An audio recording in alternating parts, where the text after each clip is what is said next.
exclusive injury law firm of the Jacksonville Jaguars. Protecting you and your family. Call 396-5555. Jacksonville. He's Hacker.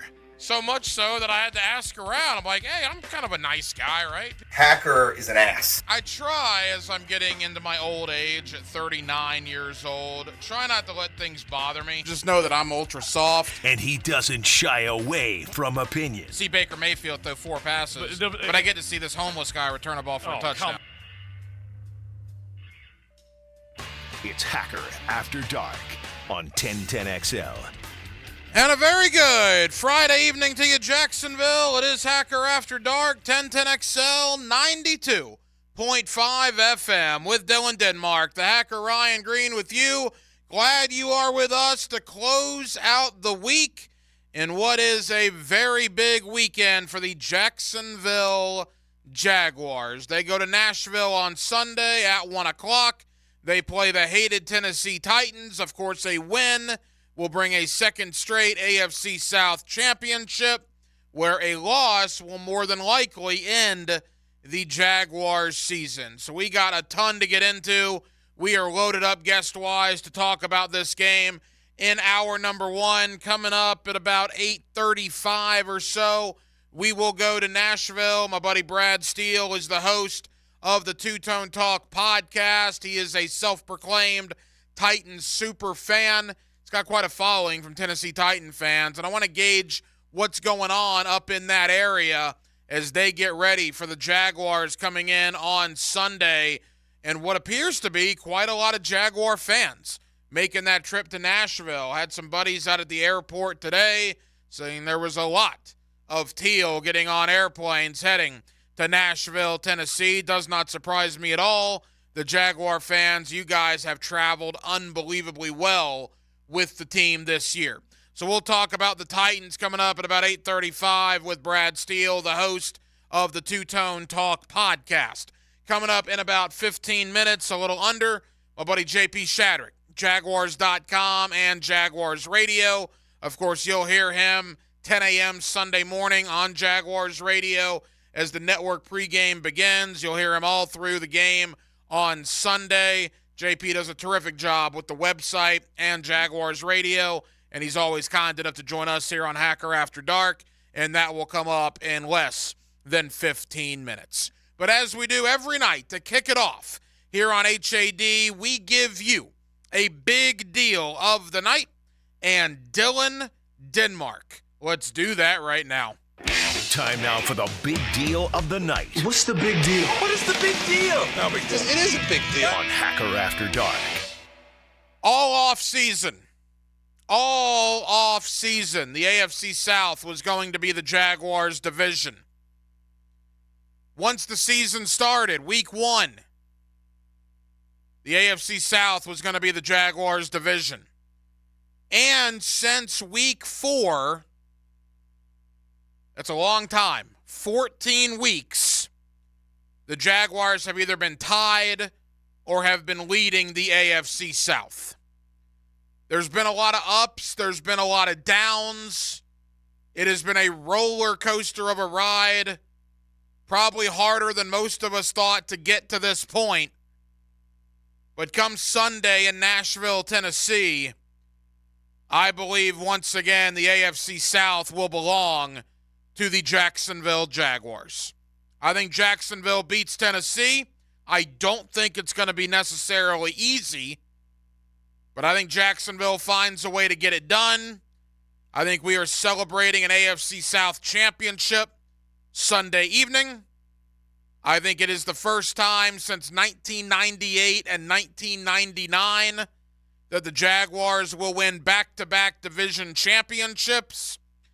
And I think come Monday, we are going to be getting ready for the Cleveland Browns coming to Jacksonville for Wild Card Weekend.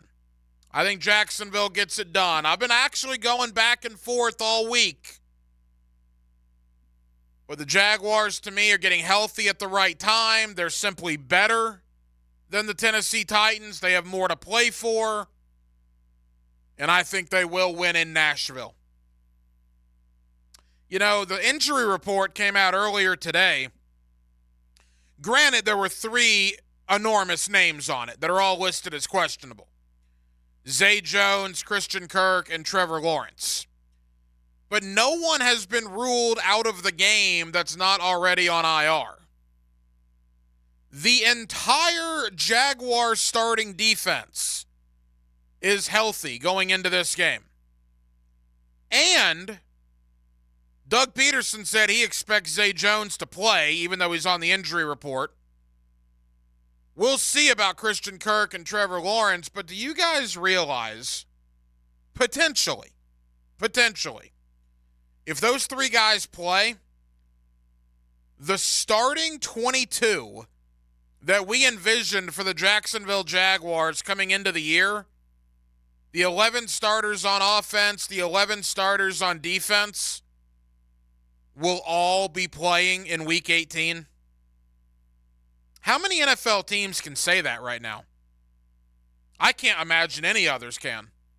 You're starting 22 from opening day, or I guess when Cam Robinson came back in Week 5, but he was going to be a starter before the suspension. Your starting 22 could all potentially be in there for Week 18. There's no way another team can say that. I'd be shocked. As bad as the injuries have been, and we talked about this earlier this week, think about all the guys that have missed games this year, and it's a hefty list, man. From Trevor Lawrence to Christian Kirk to Zay Jones, Devin Lloyd, Devon Hamilton, Andre Sisco, Tyson Campbell, Walker Little, Cam Robinson. I mean, you go on down the line. DeJuan Smoot. The Jaguars have been crushed at times with injuries this year. They have not been healthy for a large portion of this season. And yet, miraculously, here we are, less than 48 hours away from a must-win game, Week 18, to get into the playoffs. And potentially, you're going to have your starting 22 available for this game. That's amazing. Will that mean anything? I don't know. I think it's an interesting subplot, certainly. Obviously, timing has been off. Some of these guys are just now getting back out there, like Christian Kirk, like Zay Jones. We'll see about Trevor. So will they be as sharp? Will they be as good as they would have been prior to injury? Probably not. But there's no way you can complain about injuries if your starting 22 from opening day is potentially out there Week 18 and a must-win.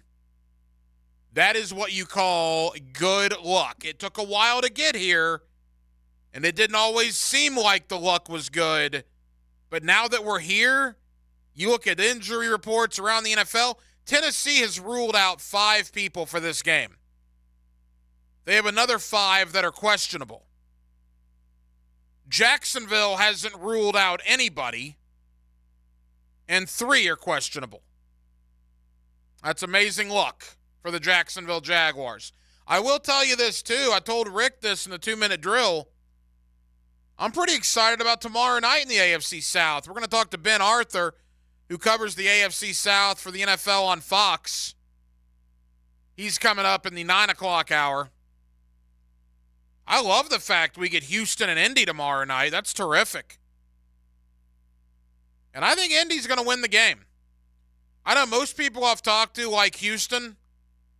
I think on paper, Houston probably has more talent. People are in love with C.J. Stroud, and for good reason. He's a great player, great young player. But Indianapolis is just an absolute giant pain in the... What time is it? They're a pain in the butt. They're a pain in the butt. You think they're gone, and they just come back. They're like a bad rash. You think you finally get rid of them, and they just show back up, man. I think outside of San Francisco and Baltimore, I think Indianapolis has won like the most games in the last 8 weeks. They're 6-2 in their last 8 games. And I think Gardner Minshew, yeah, that Gardner Minshew, And Indianapolis is going to find a way to get it done, and then they're going to sit back with their feet propped up and be absolutely gigantic Tennessee Titan fans on Sunday. Again, I think the Jaguars win the division. I think the winner of tomorrow night's game between Houston and Indy get in as a wild card. And kudos to everybody in the AFC South. All the talk about how awful the South was, worst division in football. And there are still 3 teams left standing that are alive for an AFC playoff berth heading into the final week of the year. I believe 2 of those teams will find their way into the playoffs. Congratulations to Houston and Indy on great seasons. It's a shame one of them is going to miss the playoffs. That is a playoff game tomorrow night. The winner is in regardless, either as a division champ or a wild card. The loser is out. It's going to be fun to watch. It's going to be a great weekend. Great weekend in the AFC South. Give me Indy tomorrow night. Give me the Jaguars on Sunday. And if that comes to fruition, that would mean the Cleveland Browns would come to Jacksonville. And I hope we're talking about this next week. I just want to lob this at you, free of charge. Do you realize if it is Cleveland, they went to the playoffs in 2020, which was the COVID year, right? People couldn't go to the stadiums. The Dog Pound hasn't gone to a playoff game or been able to go to a playoff game since 2003. Isn't that right, Denmark, what we looked up? Yeah, 03-04 season. 03-04. And again, I hope this is a talking point next week, but I wanted to give you a little appetizer because I do believe we will be talking about this. The Cleveland Browns have some of the most passionate fans in the NFL. Outside the COVID year of 2020, they have not been able to go to a playoff game in 2 decades. You imagine that scene here in Jacksonville next week? Woo! And I hope we get there. That would be something. But he got to beat Tennessee first in Nashville on Sunday afternoon. I believe the Jaguars will. The head coach, Dave Campo, the Pro Bowler, Leon Searcy, and myself will indeed have a 5th quarter for you. 2 hours after the Jaguars and the Titans go final on Sunday. Live from Players Grill on San Jose Boulevard in Mandarin. And I believe we will be celebrating the 2nd straight AFC South Division Championship for your Jacksonville Jaguars. We will head up to Tennessee coming up in less than 25 minutes. Brad Steele, the host of the Two-Tone Talk Titans podcast, to get the Tennessee side of this matchup on Sunday. Coming up next, my buddy JP Shadrick, Jaguars.com and Jaguars Radio. Let's talk Jaguars. Let's talk Titans. Let's do it with you next. Friday night, Hacker After Dark. And we're glad you're with us here on 1010XL and 92.5 FM. Even out the wrinkles from a full football weekend. Did you ever wear a uniform? Get all the inside of Sunday's game on Postgame Monday. Brought to you by Dandy Foods, makers of quality fresh sandwiches and home of the good stuff. All right, let's do it. On 1010XL. Wintertime at the Blue Crab Crab House. You know what that means. Time for oysters. Buy them by the tray, broiled, half shell with Romano cheese, wine topping, or fried. And of course, each and every Wednesday, $1 oysters at the Blue Crab Crab House. Serving Northeast Florida since 1996. Make reservations by calling 260-CRAB. Jacksonville's best, the Blue Crab Crab House, off of San Jose on Jewington Creek Road. Prescriptions require an online consultation with a healthcare provider who will determine if appropriate restrictions apply. See website for details and important safety information. Subscription required. Price varies based on product and subscription plan. Hey guys, did you know there's a generic form of Viagra that works just the same, but is 95% cheaper? And you can get it online? Go to hims.com/joy. Through Hims, you'll get a free medical consultation, discreet shipping if prescribed, and the process is 100% online. To start your free online visit, go to hims.com/joy. That's HIMS.com/JOY. This is your Mad Dad's Update with Chapter President Donald Ford. Mad Dad's is asking for good, committed men who want to be part of an organization that has been around for 17 years. We are a group that is part of the solution, not the problem. We are a group that don't stand around murmuring and complaining, but get into action and hit the streets to get the community to break the code of silence to remove the murderers off our streets. We do not require a lot of time, just willing and able bodies to get involved. We've had far too many murders this year already not to get involved. If you want to be part of this great organization, call 904-718-1649. We're looking for men, not men acting like boys. Hit me on Facebook and tell me what you think. For information about Mad Dad, go to Mad Dad's Jacksonville chapter Facebook or MadDadJacksonville.com. Sometimes you agree with him, sometimes you don't. On the runway, I'm coming in hot. CBS Sports senior NFL writer Pete Prisco joins the Frangie Show Friday afternoons on 1010XL. Brought to you by Showtime Sports Cards and Collectibles. Electricians, innovators, and tech enthusiasts, listen up. Miller Electric is shaping the future, and we want you to be a part of it. From healthcare and data centers, corporate offices, aviation, and industrial facilities, Miller Electric is powering the most exciting projects in Jacksonville and beyond. We offer not just a job, but a thrilling career with great pay and incredible benefits. Visit us at millercareers.com to apply. Miller Electric, where your skills meet our vision and equal opportunity employer. People ask me sometimes, is it really cooler with Bueller? You see, here at Bueller, we really believe in creating an awesome work environment, and we treat our employees like gold. In return, we ask them to treat our customers that same way. It's our simple recipe for outstanding customer service. I'm Jason Bueller. If you want to experience the Stay Cooler with Bueller level of service, give us a call today or visit BuellerAir.com. Bueller Air, stay cooler with Bueller.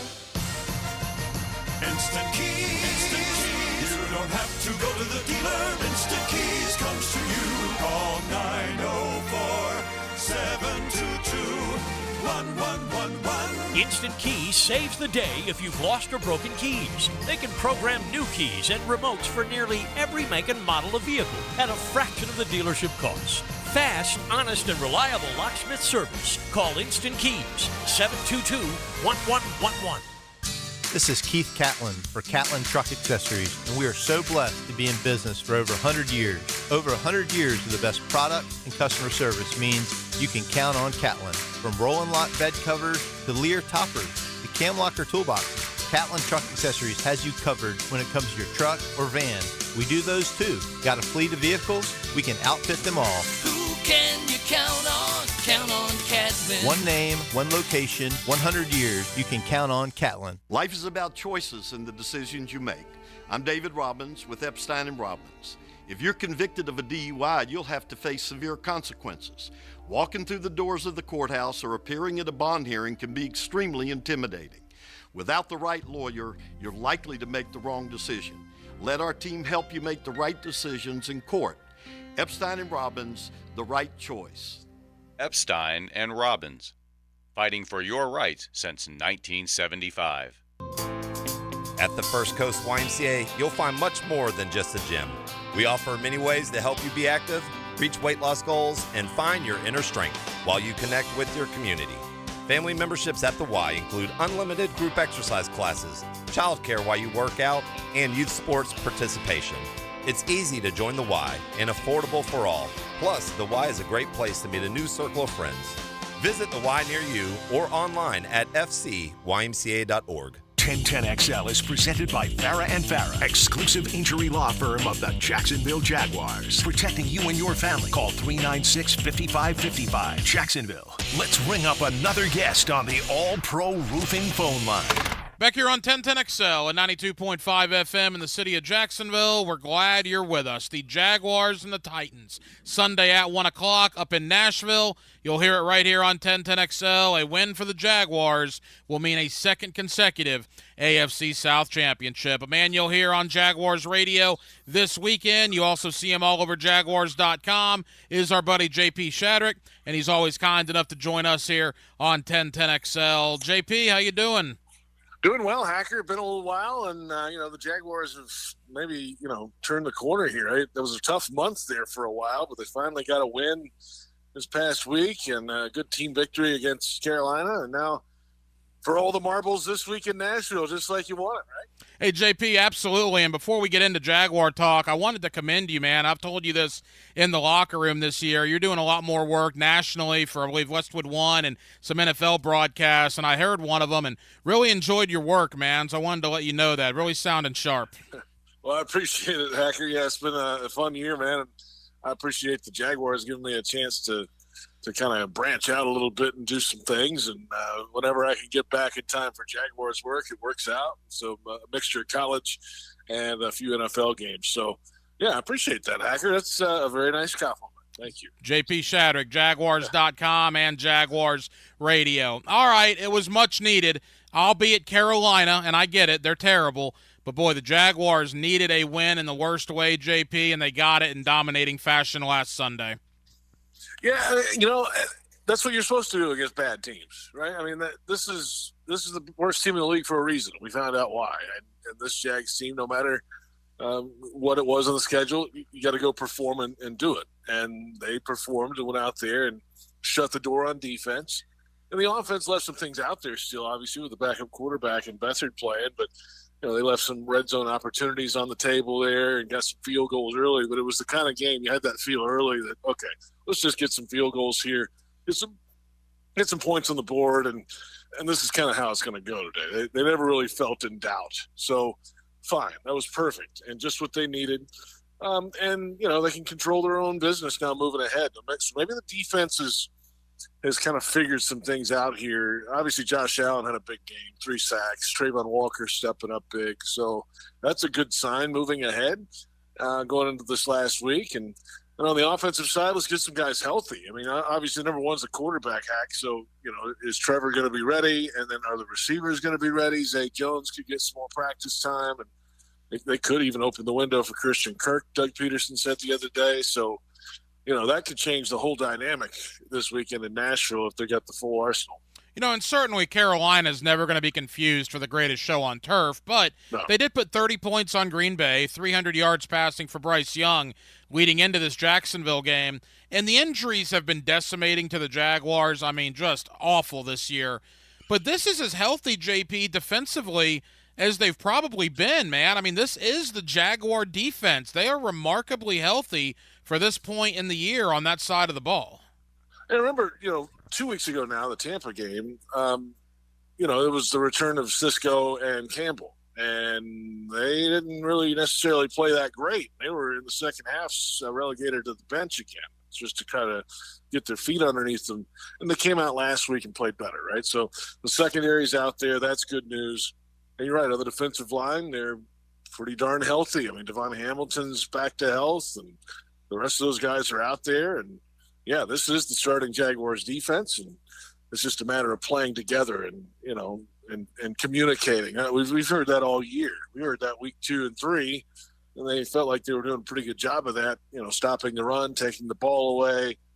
And then they went in that little lull where guys looked a little lost at times. And they lined up against some good receivers as well. So maybe that's past them now, and they got that out of their system, and they can finish strong against Tennessee. JP Shadrick, Jaguars.com. You also hear him all over Jaguars Radio here on 1010XL. You mentioned C.J. Beathard, and look, by no means am I saying Trevor Lawrence and C.J. Beathard. There's any question there. But what I will say about Beathard, JP, is this. There were 2 plays in particular. I think Brian Burns was a result of both of them, where if Trevor was out there, I thought he might have fumbled the ball.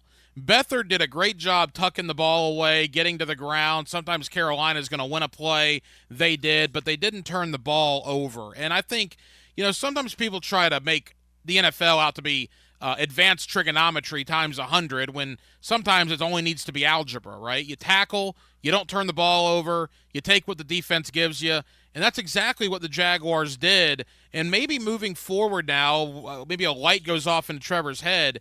You don't need the 35-yard seam route every time. You know, the 8-yard down and out's fine as well. Beathard did that, and you see the results on Sunday. Yeah, I wasn't good at trig or algebra, so, you know, whatever. but I think you're right, and that's veteran play. I mean, you know, he understands his limitations, I think, probably as a quarterback, and he's confident in what he can do, but it's just going to be a different style than Trevor, and that's fine. Just protect the football, hand it off a lot, and throw it down to the guys that are open short. That's fine. You don't have to push the ball, especially in a game like that. You didn't have to push the ball down the field into danger. And you just follow that game plan to a T. And to your point, yes, Trevor, there's been that talk this year of, hey, he can't hang on to it, or he tries to do too much in a big moment. And, especially around the goal line in the red zone, there's like hero football at moments, it feels like, with Trevor, which is great because sometimes it works out well and he makes great plays. But other times it's a turnover or the catastrophe happens on offense. And those have just got to go away. And there's a long stretch of those coming up. And, that's the balance, too, with Trevor. How much of that is, just trying to be a young quarterback up and coming and learning? How much of it is because he's banged up and playing through some things as well? Maybe a combination of both, in my opinion. But I'd rather, have to say whoa than giddy up. So I say let it rip if you're Trevor, and because that's what got you this far anyway. JP, on Sunday, 2 single-season records came down. And look, Evan Ingram and Josh Allen, you could argue both guys are the MVP on their respective sides of the ball. Let's begin with Evan Ingram, only the second Jaguar ever with 100 catches in a year. Jimmy did it twice. Nobody else has ever done it. And the stat that blew me away is Evan, I think, is the 8th tight end in NFL history to have 100 catches in a year. And that list is crazy. The company he joins, 104 grabs on the year going into week 18 against Tennessee. What a year for Evan Ingram. Well, and to this, Hack, I mean, he's only 12 catches away from tying Zach Ertz for the NFL tight end record in a single season, 116, I guess, right? So he's done that before. We've known Evan to step up and have double-digit catch games if they need him to, and he's just over 100 yards away from 1,000 yards for the season. I mean, these are big-time numbers. If it wasn't for Kelsey in the AFC, he'd probably be in the, in line for a Pro Bowl or that type of year. And he might still be anyway. I mean, let's just see how this goes down the stretch. But well-deserved. And you know what? Hats off to him, right? Because last year was the prove-it deal. He signed the contract, big money, and he's outliving the contract already. It's not even through year one. I mean, this is the perfect signing in free agency. These kind of guys don't come around all the time. And for him to develop and improve and continue to play at a high level is great for this franchise. That's a great sign moving ahead for Trevor Lawrence, too. And the defensive side of the ball, we mentioned Josh Allen, an honorable mention to Trayvon Walker, who was also very good on Sunday. But Josh Allen, 16.5 sacks on the year. Almost 30 years of Jaguar football, JP. I think you could realistically make the argument this may be the best defensive season a Jaguar football player has ever had. Because he's dynamic in a lot of different ways, right? I mean, he's impactful in obviously the pass rushing game, and certainly in big spurts, right? He's had those multi-sack games, and then there'll be a few weeks where he doesn't have it or the circumstances aren't there or whatever. But he's always seems to be around the backfield. Like he's hitting the quarterback. He's among the league leaders in that department as well. Pressures, he's right there at the top of the NFL. And he's just a disruptive player. And, there was the challenge, I remember early in the season, and it was on Jaguars Happy Hour Monday. We talked a lot with Baselli and Prisco about the lack of a game wrecker on defense. And I think that got heard.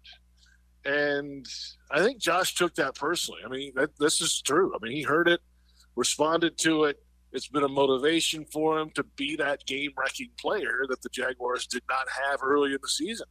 And he stepped up to it in a big way, in a big moment, in a contract year, and when the team needed it the most. So hats off to Josh. What a season, and let's just finish it off strong and a good playoff run to go with it. Final moments, JP Shadrick, Jaguars.com, and Jaguars Radio. That brings me to this weekend.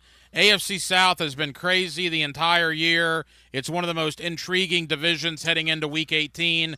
Obviously, Saturday night's a playoff game between Houston and Indy. The winner is in. The loser is out.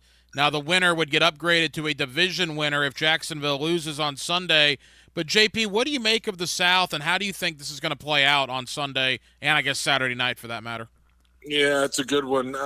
Houston and the quarterback play that they have delivered this year has been fantastic, obviously, when he's been out there. C.J. Stroud's playing fantastic football this year. Gardner's kind of playing out of his mind, it feels like, in Indy. And they've got a running game to go with it, obviously.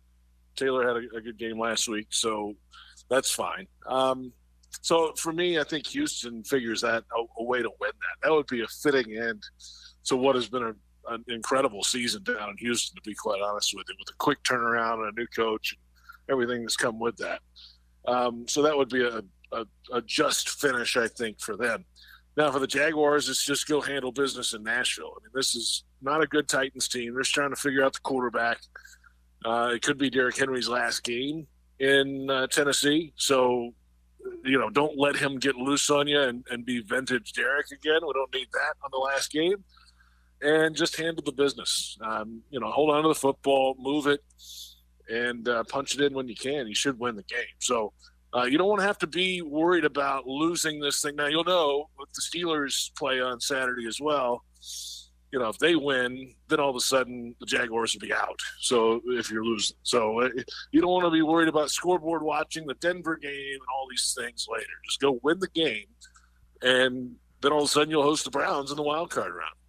It's amazing what one win will do. This time last year going to Nashville, it was all about the Jaguars hadn't won there in like a decade, right? 2013 or something. And then you beat the Titans in Nashville. Now we're not talking about that anymore. But the one thing I am talking about, JP, is 2 years ago, regular season finale, Indianapolis comes down here to play Jacksonville. Jacksonville was awful in 2021. Urban had already been fired, and they were just looked like, playing out the stretch. Indy had everything to play for, and the Jaguars obviously beat them, and not only beat them, but put a number on them in Week 17 of 2021. About half of this roster was here. A little over half of this roster was here 2 years ago, even though the staff was not.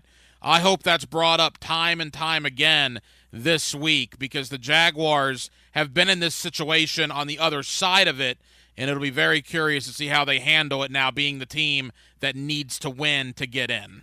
It's a great point, right? I remember who was big in that game, really, for one of the first times, was Trevor. That was kind of his big time. Okay, now we've seen this. He can do this, and this is the quarterback that you think of. So if anybody could bring that kind of thing up, it'd be him, because he was the one that kind of led the charge in that game. So, yeah, don't be complacent about this one. This is the week to have every ounce of focus possible. There's no distractions this week, because if you are distracted, then you won't be playing next week. That's the bottom line. It's either play a game in Jacksonville next week or go to Cancun. That's pretty much the standard, and that's what everybody's going to have to think about going into this one. And they don't want to be part of a group that collapsed and missed the playoffs, losing what would have been 5 of the last 6 if they dropped this game in Nashville. You don't want to be involved in that at all. That would open up a whole different box of discussions in the offseason. So handle the business now, and I think they will. It's a very big week. We'll have 12 hours of programming on Sunday, including the Publix Tailgate Show with JP Shadrick and the crew beginning at 10 a.m. on Sunday morning. JP, not only on the radio side, but on the .com side, what can people look forward to heading into this game against Tennessee? We got a lot going on. Obviously, Huddle Up with Bucky Brooks on Wednesday afternoon, Jags AM Wednesday and Thursday with Brian and Kai Stevens and John Ozier, and then we've got a Weekend Review Pod on Friday. We've got the Happy Hour Thursday, the Doug Peterson Show, 5 o'clock on Thursday on the network. So a full slate coming up, getting ready for this game in Nashville. JP Shadrick, Jaguars.com. Let's hope next week we're getting ready for what appears to be the Cleveland Browns coming in for Wild Card Weekend. JP, appreciate it, my friend. We'll talk soon. All right, Hacker. See you soon, man. Always appreciate JP Shadrick for joining us here on Hacker After Dark. And, 12 hours of programming beginning 8 a.m. Sunday morning. The network takes over with JP at 10 a.m., and then they'll go all the way to roughly 6 o'clock, including the game broadcast. And then we will have the fifth quarter. Dave Campo, Leon Searcy, and myself 2 hours after the Jaguars and the Titans go final from Players Grill in Mandarin out there on San Jose Boulevard. That's the Jaguar side. We've talked about the Jaguar side of this game all week. What about the Tennessee Titans side? 5-11, playing out the stretch. What are they talking about in Nashville leading into this game? Brad Steele is the host of the Two Tone Talk podcast, and he joins me next to give us the Titans' perspective of Sunday afternoon. With Dylan Denmark, the Hacker Ryan Green with you a Friday night in Jacksonville, Florida, and we're glad you're with us right here on 1010XL and 92.5 FM. The great ones respond, and this is a great opportunity for us to respond as a team, as a defense. And the career sack leader for the Jacksonville Jaguars, Josh Allen. Congratulations to him for setting that mark. Couldn't have done it by myself. The other 10 guys are doing their jobs too, which helps him get back there to the quarterback. We got one more game left. It's a division rival on the road. We have to come prepared to play. Jaguars, Titans. The best players need to play their best football. Sunday at 1 on the home of the Jaguars, 1010XL. Rick Ballou for Carlson Dental. You know, I've been telling you this for quite some time because it's true. I hate going to the dentist, or at least I used to hate going to the dentist. I had total anxiety, and then I tried sedation. Light sedation for cleaning and deep sedation as well for cavities and root canals. Folks, it's an incredible experience. So don't be nervous. Don't be scared. Go to CarlsonDentalGroup.com. That's CarlsonDentalGroup.com for all of your dental needs. Why live with foot or ankle pain? If you have persistent pain, numbness, tingling, burning pain on the bottom of your foot, or swelling that doesn't improve with home treatment, it may be time to see Jacksonville Orthopedic Institute. Our foot and ankle specialists have innovative new options to help you get back in the swing of things without persistent pain that slows you down. Call JOI 2000 or go to joionline.net for an appointment. How many free fall jumps does it take to become a certified U.S. Parachute Association member? The answer coming down. With storm season blowing wind and rain, it's even more critical to protect your valuable assets with a policy from Southern Oak Insurance. Ask your agent about Southern Oak today. Our family protecting yours. Southern Oak Insurance. It takes 25 jumps to become certified. The very first jump from an airplane was in 1912. Southern Oak Insurance. Our family protecting yours. You love free. And at Ameris Bank, so do we. That's why we're proud to offer worry-free, hassle-free Ameris Bank free checking. Manage your money your way with convenient access to digital, mobile, and telephone banking, all with no monthly service fee or minimum balance requirements. At Ameris Bank, we're with you. For more information or to open an account, visit our local bankers in person or online at amerisbank.com/free checking. Other fees such as overdraft fees may apply. Ameris Bank, member FDIC, equal housing. Every weekend is a Stone Cold Sports Weekend. Hey, Dan Hicken here. Watch for the Weekend with Dan on YouTube and Facebook, and I'll help you put together your sports weekend. Weekend with Dan brought to you by Stone Core. We do the outdoors better. Wondering what you're going to do for dinner tonight? Southern Steer Butcher is a full-service butcher, and we grind and make sausage in-house every day. Now open in Ortega. For tasty tips and juicy breasts, choose Southern Steer Butcher.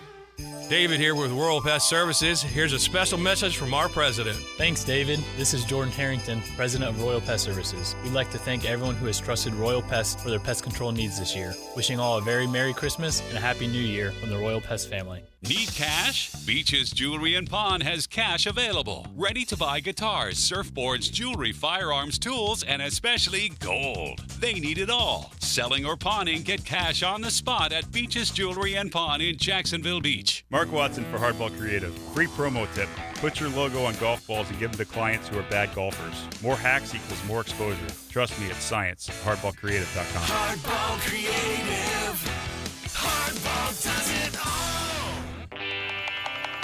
If your ride is making strange noises, don't wait and make it worse. Come to Action Transmission on Merrill Road.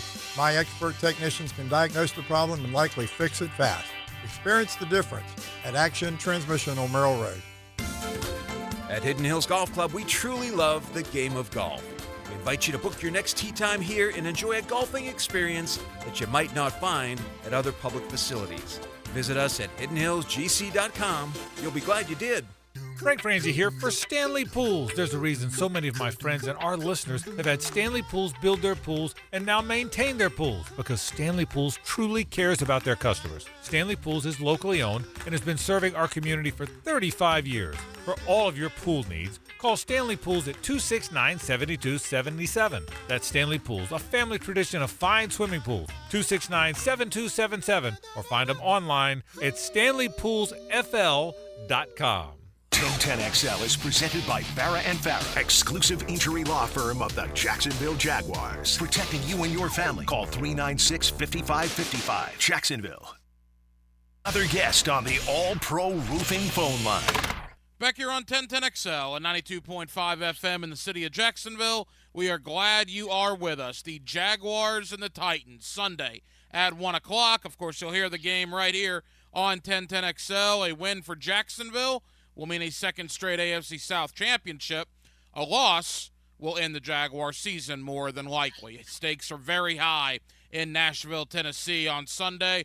With that, I'm welcome in my buddy Brad Steele. He is the host of the Two-Tone Talk podcast covering the Tennessee Titans, and he is certainly a Titans super fan, and he's with us here on 1010XL. Brad, how we doing? Man, I'm doing great, doing good. Had a good holiday season that we just came through. Ready for the new year, and as ready for the off season as I've been in a long time. You know, Brad, it's interesting. Keep in mind, you're talking to people in Jacksonville, Florida, so for 13 out of the last 15 years, we know what you're going through right now, just waiting for the offseason to get here. This is uncharted waters for the Tennessee Titans. I think I saw a stat where last week's game was literally like the first game under Mike Vrabel where the Titans had already been eliminated in the regular season. They were either making the playoffs or still mathematically alive in every game Vrabel had coached up until last year. And you're going back all the way to 2018. I mean, how are Titan fans dealing with the, I guess, the failure, the disappointment of this season? Not well. Not well. I mean, I think, as you said, the last time that we were in this position, I think, was 2015. So you're talking Marcus Mariota's rookie year, I believe. And, you know, a lot of people, you know how it is. I mean, when you have seasons like this, you've got one portion of the fan base that just wants to fire everybody and start over. And then you have one portion who believes we're a piece or two away. I think for me personally, I look at the Titans roster now. I mean, nobody has started more undrafted players this year than the Titans. Nobody has played more undrafted people than the Titans. So this offseason is going to kind of tell the story of what direction we're headed in, because we've got some money to work with, going to probably have a top 6, 7-ish draft pick to work with. And that's going to kind of tell the story about where we're headed from here, because the days of having a roster full of undrafted hard workers, that needs to be over, I'm afraid with. Brad Steele, the host of the Two-Tone Talk podcast, here with us on 1010XL in Jacksonville. Brad, say what you will about Mike Vrabel and about the Titans, but, man, they fight and they battle, and they've done that a lot this year. I understand they're 5-11, but they've been in almost every game. And then I go back to last week against Houston. That was very un-Titan-esque. That was very un-Mike Vrabel-esque. In fact, it looked pitiful, quite frankly, at some points for Tennessee. That's why, to me, and I'm telling Jaguar fans down here all week, that's not going to happen 2 weeks in a row. I think Tennessee's going to come out spitting nails this week because of what happened last week in Houston. Do you think I'm reading that correctly? I think so. I think, you hear a lot about tanking and trying to lose for draft picks. That's something that fans want, but you know as well as I do, not just for the Titans, but for every team in the league, it's these guys' lives. They put their body on the line every day. They're not going out there to lose. And Vrabel is one of those guys. I don't know if you saw his press conference a couple days ago, but I mean, he used some language. He in talking about why they need to win. He definitely said some things that let you know that he's going into this game pretty fiery, and wanting to win. And I think he is one of those guys where the team is going to adopt his mindset. So I do expect them to go out there, especially, they play much better at home than they do on the road. This team does. And so I would expect them to compete hard on Sunday. I would expect them to, last game of the season might get a trick play or two in there. You know, you're probably looking at Derrick Henry's last game as a Titan, quite possibly. And so I think they're going to throw everything at the wall they can, is what I'm expecting. You know, and to the Derrick Henry point, again, we're big fans of him going to high school 30 minutes up the road in Yulee High School here in Nassau County. Had Derrick in studio many times during his high school career. He's killed the Jaguars, Brad, in years. I mean, just absolutely annihilated Jacksonville. They could do an entire video of tributing Derrick Henry, what he's done against Jacksonville in his career. But do you believe that this will indeed be his final game in a Titan uniform? That's my gut feeling. I mean, I think that we know how it is paying running backs in the league now. It's hard for them to get the money they feel like they've deserved. But, I mean, I think he's probably going to test the waters. I mean, I think the only way he ends up back in Nashville is if he's just not hitting on anything with any other team. But I think somebody will pick him up, because you're talking about a guy who, you know, he just turned 30 today. It's his birthday today. And he's behind just a horrible offensive line. And he still has had a 1,000-yard season, you know, so there's still something there. It's not like this guy's just a total bum now. So I think he'll probably find a home somewhere, unless he just has a soft spot and wants to stay in Nashville to, you know, finish out his career over these next few years. But I'm treating it as though Sunday will be his last game as a Titan. Couple of more for Brad Steele, the host of the Two-Tone Talk podcast covering the Tennessee Titans. He's here with us here on 1010XL in Jacksonville and Tennessee on Sunday at 1 o'clock. Brad, when you look at the division as a whole, 3 teams at 9-7 coming into Week 18, Tennessee at 5-11. How much does that add to the fan base's frustration that in year one of Shane Steichen in Indy and D'Amico Ryans in Houston, they're both 4 games better than Tennessee this year?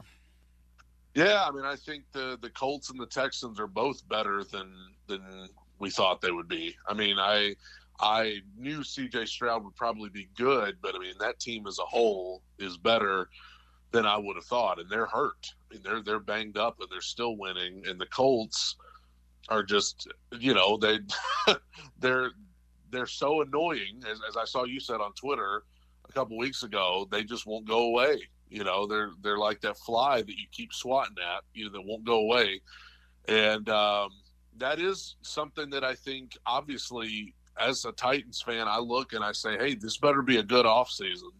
You know, you better make some big moves, and Will Levis better be good, you know, because if not, if things keep trending the way they are, and the Colts and the Texans and the Jaguars continue to be as competitive as they're being, you know, you could be in for a few tough years coming up here. So yeah, I'm definitely concerned about what we're seeing out of them, because they're probably a good 4 or 5 games better than I expected them to be. What are your thoughts on Will Levis moving forward? Is he the guy in Nashville? He better be. I mean, you know, they're not in a position to go another direction at quarterback this offseason. They've got too many other needs. You know, and I think he's shown enough that he's earned the right to prove if he is the guy next season. And you know, it's tough to get a fair, you know, evaluation of him right now, because, you know, I don't know if there are words to describe what the offensive line is like in Nashville. I don't know if there's a word in the dictionary that there probably are a couple, but you can't say them on terrestrial radio. Right. I know there's kids listening maybe out there, so I don't want to. But, yeah, I'll just go with disastrous. I'll go with disastrous, especially the left tackle position. That's probably where the Titans will go with their draft pick in the first round. You know, last week is a great example, though, against Houston. All week, fans were worried about putting Will Levis back in there because, you know, what if he sustains a type of injury that, you know, sets his whole career back? You know, we see that happen to players all the time. And sure enough, the second quarter, it ended up not being a serious injury, but, I mean, he got walloped pretty hard by a guy who just ran free right at him. And, you know, I would rather if that's going to have to be our quarterback going forward, I would rather play it safe and keep him upright. But I like Levis. I like what we've seen from him so far. Probably a lot more good than bad. Keeping in mind he's a rookie, and so I am excited about him going forward. But there's going to have to be a lot of changes made around him. And we'll see what the Titans do at quarterback. It's interesting, at the time you and I are speaking, we still don't have clarity on either team starting quarterback on Sunday. It could be C.J. Beathard or Trevor Lawrence in Jacksonville, Will Levis or Ryan Tannehill, although the vibe I'm getting is, and you tell me if I'm wrong, Brad, it appears Tannehill on Sunday. Would that be your guess? That is my guess. Yeah, because, again, I mean, you mentioned that offensive line. I want to talk about the spoiler role as we wrap up in a moment. But the offensive line's got to figure out how to block Josh Allen and Trayvon Walker, and it's going to be a Josh Allen that is going to know what T.J. Watt did on Saturday. Trey Hendrickson of Cincinnati is going to be playing at the exact same time. I mean, for a sack record, right? And Josh Allen's going to be the only guy on Sunday playing with a playoff spot on the line. Again, Hendrickson, I imagine, will go hard, but they're not in playoff contention. So depending on what T.J. Watt does on Saturday, Brad, you might have a very motivated Josh Allen to get that sack record, and Trayvon Walker has been coming on as of late. All I'll say is this. Josh Allen, the quarterback, the Buffalo Bills quarterback, I saw this stat yesterday. He's been sacked 21 times this season. The Titans' left tackle position alone has given up 25. So that's where we're at. So I would say between having the playoffs on the line and that record being on the line, I would say there will be a very motivated defensive line for the Jaguars on Sunday. Yeah, and then that goes to the spoiler role. Right? And I've talked to a couple of your colleagues, if you will, in the Titan fan base, Titan media in the Nashville area this week, and it's all about knocking off Jacksonville, ending their season like Tennessee or like Jacksonville ended Tennessee's season a year ago. And I think there's some merit to that. I don't think that's obviously just talk. I do think there is something to that. But at the end of the day, if you don't block and tackle and play good football, none of that matters. And I'm just curious, with all the guys the Titans have put on IR, do they have the simple talent enough to beat Jacksonville on Sunday? And I honestly, in my heart of hearts, I mean, they've got, like you said earlier, they got a lot of guys that are going to play hard. There's no doubt about that. But, these last couple of weeks with all of the guys we've put on IR because this, playoffs are out of reach, there are guys making tackles sometimes that I don't know who they are. I mean, these are guys that we just signed this week to get to field a team, and so they hung in there with Seattle a couple of weeks ago, and Seattle could very well be a playoff team. Obviously, Houston was a different story. I think if there's going to be a spoiler and to give the Titans an upset, I mean, the guys like DeAndre Hopkins, Derrick Henry, I mean, those are the guys that are going to – they're still playing. Danico Autry has had a spectacular season for the Titans. He'll still be in there. But even then, I don't know if that's enough to overcome a secondary full of guys who would not start anywhere else in the league, and offensive linemen who would probably, some of them, not even make the roster anywhere else. I would say this is a situation where if the Jags lose, I would be very surprised. Very surprised. And I would tend to agree with you, although Nashville has been a house of horrors for the Jaguars up until last year. I think they had lost like 8 in a row before last season. Brad, leave us with this. Again, Brad Steele, host of the Two Tone Talk podcast, talking Tennessee Titans. A win on Sunday for Tennessee, essentially ruining Jacksonville's season. Would that make up for the season to this point for the Titans? For me, no. I mean, I think when you go into a season, you're hoping for, you're hoping to be competitive and to be in the hunt at least till the end and stuff like that. And obviously with the Titans, since 2015, we have been in the hunt up until the end, if not in the playoffs. So, I mean, beating the Jags, especially if Pittsburgh wins Saturday, you knock the Jags out of the playoffs. You know, there will be some people who are good with that. I can still look at this team and the offensive performances that I have seen, I've seen from the Titans this year. I don't know if you can quite make up for all of that. But, you know, it might soften the blow for some folks. It might at least end the season on somewhat of a good note, I reckon. We know Tennessee starts their vacation on Monday. The question is, will they take Jacksonville with them? Brad, what's your thought on the game? Who wins? Oh, I'm going Jacksonville. I think there's just too much at stake. I think obviously with Indianapolis and Houston both playing each other, so one of them's got to win, and they'll be breathing down your neck. And if Pittsburgh beats Baltimore's backups, you know, the stakes are just too high for Jacksonville, and I have to believe Doug Peterson, who has, I mean, been around the block and you know, things have not been great for Jacksonville over the last month, but I got to believe with all of that on the line against this team, Jacksonville should pull it out for sure. Hey, Brad, give your podcast a little bit of love. Now, I know here in Jacksonville, not a lot of love lost for the Titans, although I think your podcast, and I tell you this, you do a great job with it. It's an interesting way for Jaguar fans to kind of stay up to date on what Tennessee fans are thinking up there in the Nashville area. Where can people find that podcast? Well, you can find it on Spotify. You can find it on SoundCloud, and especially on YouTube. I mean, YouTube is where I'm really trying to build up. You just look up Two Tone Talk.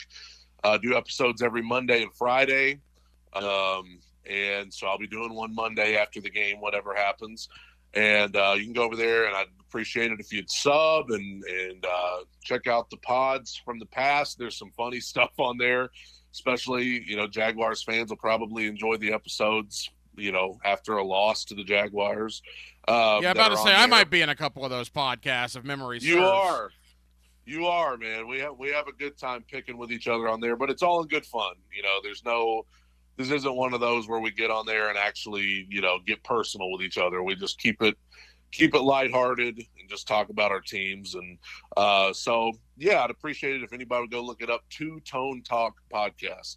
Brad Steele. Brad, you're a good friend. You do a great job with that podcast. Appreciate you, my man. We'll do it again sometime this offseason, bud. I appreciate it, man. Happy New Year. He's lived on the line of scrimmage, so he sees things we miss. I'm Jeff Logman, and I'll tell you what I saw on Check the Tape Tuesday. Brought to you by Mr. Sparky of the First Coast, your on-time electrician. Tuesdays from 10 to noon on 1010XL. Mia here. Sudden cardiac arrest is the leading cause of sports-related death in young athletes. We've seen plenty of scary situations on TV and in the news this year alone.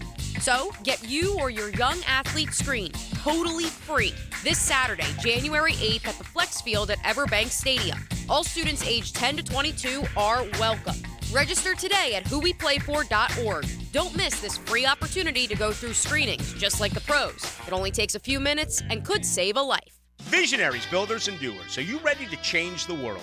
Miller Electric is your opportunity to shape the future. Miller Electric is leading the charge in electric vehicle technology with our state-of-the-art EV Innovation Design Center. We're working to create a sustainable future. We're also the proud partners of the Jacksonville Jaguars, powering their performance at the brand new Miller Electric Center. Miller Electric, we provide competitive pay, unbeatable benefits. Apply today. MillerCareers.com. Miller Electric, an equal opportunity employer. Prescriptions require an online consultation with a healthcare provider who will determine if appropriate. Restrictions apply. See website for details and important safety information. Subscription required. Price varies based on product and subscription plan. Hey guys, did you know there's a generic form of Viagra that works just the same, but is 95% cheaper? And you can get it online? Go to hims.com/joy. Through HIMS, you'll get a free medical consultation, discreet shipping if prescribed, and the process is 100% online. To start your free online visit, go to hims.com/joy. That's HIMS.com/JOY. At ABBQ, they are turning up the heat this football season like no other. Picture this, 15 massive TVs strategically placed throughout the restaurant so you won't miss a single touchdown. Step into their huge outdoor area where the excitement of the game meets the fresh air. Here's the kicker, and this is a big one for me. They got the sound on blast throughout the restaurant for the whole game. your destination for mouth-watering barbecue and an unforgettable game day. ABBQ, meet and drink with us. Home of the Jaguars. WJXL AM Jacksonville Beach. WJXL FM Jacksonville Beach. Whether it's a large commercial project or a multifamily property, trust All Pro Roofing for exceptional craftsmanship and unparalleled customer service. We use only the finest materials, ensuring durability and long-lasting results. Plus, All Pro Roofing now has a full siding and windows division. That's right, All Pro Roofing is not just about roofs anymore. All Pro Roofing, now your trusted partner for commercial roofing, multifamily projects, exterior siding, and windows. AllProRoofingLLC.com. License number CCC 1327056. CDC 060138. You know, many plumbers won't quote prices over the phone and instead charge a service fee for an in-home estimate. Of course, because they know once they're in your home, you're probably not going to send them away. But Roland Reach Plumbing is different. Roland will give you a price quote over the phone. And there's never a trip charge or service fee for an estimate. So if you've got a leak and can't wait a week and don't like paying unnecessary fees, call on Roland Reach Plumbing at plumbingjacksonville.com. Unleash automotive excellence at Osteen Volkswagen of Jacksonville. Osteen Volkswagen is not just about cars, it's 27 years of family-owned operation and community. Visit Osteen Volkswagen today on Phillips Highway and at osteenvw.com. Wrestling is coming on. Here in the shadows of the home of the Jaguars. On Wednesday, January 10th. The energy in this building is amazing. Don't miss this elite homecoming celebration when AEW returns to Daly's Place. Listen to the ovation. We'll be there live when all your favorite AEW Dynamite and Rampage stars kick off 2024 with a bang. Don't miss Chris Jericho. I'm one of the greatest to ever do this. The Young Bucks, Hangman Page, Kenny Omega, Orange Cassidy, Bryan Danielson, Claudio Castagnoli, Jon Moxley, Chris Statlander, Eddie Kingston, Tony Storm. Sheeta, Swerve, Hook, the rated R superstar Adam Copeland, Saraya, Darby Allin, The Acclaimed. Everyone loves me! And be there live to pay tribute to the icon Sting. Don't miss AEW's homecoming celebration at Daly's Place. Tickets are on sale now. Go to AEWTix.com. Card subject to change. This is Keith Catlin for Catlin Truck Accessories, and we are so blessed to be in business for over 100 years. Over 100 years of the best product and customer service means you can count on Catlin. From Roll-and Lock bed covers to Lear toppers to Cam Locker toolboxes, Catlin Truck Accessories has you covered when it comes to your truck or van. We do those too. Got a fleet of vehicles? We can outfit them all. Who can you count on? Count on Catlin. One name, one location, 100 years. You can count on Catlin. Discover the difference that local expertise makes at First Coast Lighting and Fans. Visit their showroom at the Avenues and browse high-quality products to match your desire for elegance, quality, and uniqueness at First Coast Lighting and Fans. 1010XL is presented by Farah & Farah, exclusive injury law firm of the Jacksonville Jaguars. Protecting you and your family. Call 396-5555. Jacksonville. Hacker After Dark on 1010XL. 9 o'clock hour has arrived. Hacker After Dark, 1010XL and 92.5 FM. We will take you up to 10 o'clock this evening. Coming up in about 30 minutes or so, Jason Cole has covered the NFL for many years. He is a Pro Football Hall of Fame voter. We'll let you hear Jason's thoughts not only about the Jaguars and how he feels the AFC South will play out this weekend, but about Fred Taylor. He'll be one of the guys in the room voting for the Hall of Famers in about a month's time. So you'll get an interesting perspective on a Hall of Fame voter's thoughts on Fred Taylor's candidacy this year. So Jason Cole comes up in about a half an hour. Coming up next, Ben Arthur, FoxSports.com, the NFL on Fox. He is their AFC South reporter. We'll certainly spend some time on Jacksonville and Tennessee. But again, I want to talk Houston and Indy tomorrow night. What a weekend it's going to be in the AFC South. That's what Ben Arthur covers for the NFL on Fox, and he will join us coming up in less than 10 minutes. A Friday evening in Jacksonville, Florida, before what is sure to be a big football weekend, and we're glad you're spending it with us. With Dylan Denmark, the Hacker Ryan Green with you here on 1010XL and 92.5 FM. 1010XL is your home for Jacksonville University basketball. It's JU at Stetson, Saturday at 1:45 on 1010 AM.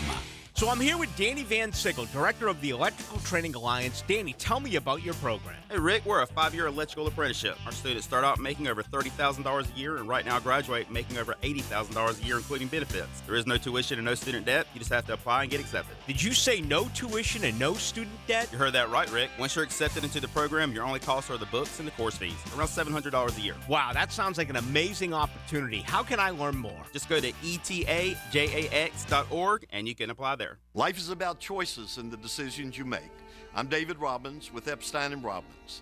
If you're convicted of a DUI, you'll have to face severe consequences. Walking through the doors of the courthouse or appearing at a bond hearing can be extremely intimidating. Without the right lawyer, you're likely to make the wrong decision. Let our team help you make the right decisions in court. Epstein & Robbins, the right choice. Epstein & Robbins, fighting for your rights since 1975. Hey, this is Bert Cannon with the First Coast YMCA. Youth sports at the Y can help nurture your future athlete's potential and experience the joy of being a kid. At the Y, we're providing a safe, clean, and fun environment with basketball, soccer, volleyball, gymnastics, elite skills training, and more. Best of all, participation in Legacy Youth Sports League is free with your family membership. Visit fcymca.org to learn all about youth sports at the Y. Instant Keys. You don't have to go to the dealer. Instant Keys comes to you. For lost or broken keys or nearly any make and model of vehicle, call 722-1111 for Instant Keys locksmith service. This Date in Sports History is brought to you by Southeast Orthopedic Specialists. On January 5th, 2019, Golden State and Sacramento combined for 41 three-pointers in the Warriors' win. Steph Curry hits 10 triples. Hey folks, Hicken here. Now that your kids and grandkids have gone home and the decorations are coming down, I bet you can see it's time to get those carpets and sofas cleaned. I'm telling you, give Zero Res a try if you haven't already. They clean the carpet, the sofa, the chairs, the area rugs, and even the tile and grout. Google them. More than 5,000 five-star customer reviews. And right now, 20% off carpet cleanings, 20% off upholstery. Zero Res. You spell it forward, you spell it backwards. Zero Res is the right way to clean. Zero Res. Since 2014, there's been only one official home builder of the Jaguars, Dream Finders Homes. With quality-built homes and a speedy move-in process, we're in 20-plus communities in the best locations across Northeast Florida. Dream Finders Homes is everywhere you want to live. So get off the sidelines, Jags fans, and get into the game. Let Dream Finders help you navigate your home purchase and offer great interest rates. Visit DreamFindersHomes.com for all your move-in ready homes and step up your game. What is the oldest bridge here in Jacksonville? The answer next. How long has it been since you compared homeowners' insurance rates? Log on to southernoak.com to get an instant quote or find an agent near you. Our family protecting yours. Southern Oak Insurance. The Acosta Bridge, originally known as the Yellow Monster, was finished in 1921. Just celebrated its 100th birthday. Southern Oak Insurance. Our family protecting yours. Hicken here as we bid farewell to the old and welcome the new. Let's make it a year of clear vision and bright smiles.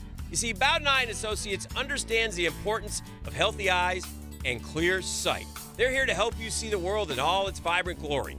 Picture this, a year filled with laughter, adventure, and crystal clear vision. Routine eye exams or advanced vision correction procedures, they got you covered. Call or visit them online today to schedule your personal consultation. Bowden Eye & Associates, keeping the First Coast focused. At Ameris Bank, we're invested in the success of your business. Our local bankers are ready to help you improve your cash flow, optimize your operating accounts, and access financing when you need it. From treasury services and digital banking to loans and lines of credit, we offer tailored solutions to help your business thrive. At Ameris Bank, we're with you. Visit amerisbank.com/withyourbusiness or walk into one of our branches today to get started. Ameris Bank, member FDIC, equal housing lender. All loans subject to credit approval. Lauren Brooks here from Mayport CNC Fisheries. Want the freshest seafood in town? From mahi to tuna to scallops to oysters. Mayport CNC Fisheries is in Atlantic Beach. Do what I did. Go enjoy Mayport CNC Fisheries. Now that's what I call high quality H2O. If you want high-quality H2O in your home, call your local water boy, Keith, at Kenai Water Jacksonville. That's Kenai Water Jacksonville. Wondering what you're going to do for dinner tonight? Southern Steer Butcher is a full-service butcher, and we grind and make sausage in-house every day. Now open in Ortega. For tasty tips and juicy breasts, choose Southern Steer Butcher. 1010XL is presented by Farah & Farah, exclusive injury law firm of the Jacksonville Jaguars. Protecting you and your family. Call 396-5555. Jacksonville. Let's ring up another guest on the All-Pro Roofing phone line. Back here on 1010XL and 92.5 FM in the city of Jacksonville. We are glad you are with us. The Jaguars and the Titans, Sunday at 1 o'clock. Of course, you'll hear it right here on 1010XL. A win for the Jaguars means a second straight AFC South championship. A loss for the Jaguars, more than likely, means the end of their season. It is going to be a crazy weekend in the AFC South, of course, with Indianapolis and Houston having essentially a playoff game on Saturday night. Let's talk about all of it with my friend Ben Arthur. He covers the AFC South for FoxSports.com and the Fox Sports app, and he's always kind enough to join us here on 1010XL. Ben, how you doing? Doing well, Ryan. How are you? Ben, we're good. Boy, what a weekend for you as a guy that covers the AFC South. The fact that it's come down to this, arguably the most intriguing division this weekend in the NFL is the AFC South. Yeah, who would have thought, right? I mean, I know we've talked about this before on the show, just, how we didn't kind of expect how the division is shaped, how it has. I mean, I think coming into the year, we all expected the Jags to be up there. I mean, we all basically had them as the top team. And then we thought, I guess many of us thought the Titans would be kind of that number 2 team with expectation that the Colts and the Texans would be more of in rebuild mode. But as it turns out, the Titans are by far the worst team in the division. We're not even talking about them really. And we have 3 9-7 teams in Indy, Houston, and Jacksonville.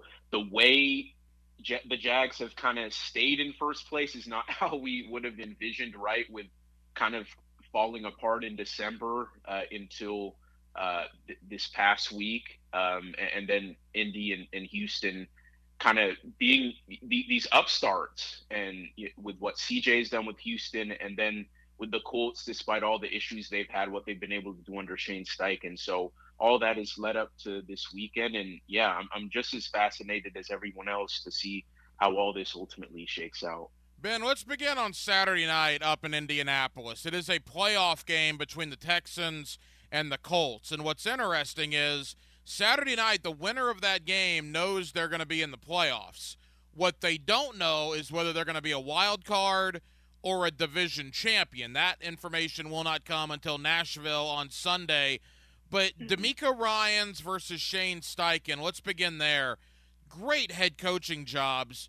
Do you think one maybe over the other in Coach of the Year voting, or are they both about on the same level for you? I think for me, I would give Shane Steichen the advantage because I think for one, they've dealt with much more adversity personnel-wise, right? I mean, Anthony Richardson has been out for the year since week 5. Jonathan Taylor has missed several games, being in and out of the lineup, kind of struggling to get him going at times. He still hasn't had a 100-yard rushing game this season. Right tackle Braden Smith has been in and out. Michael Pittman Jr. has missed a game.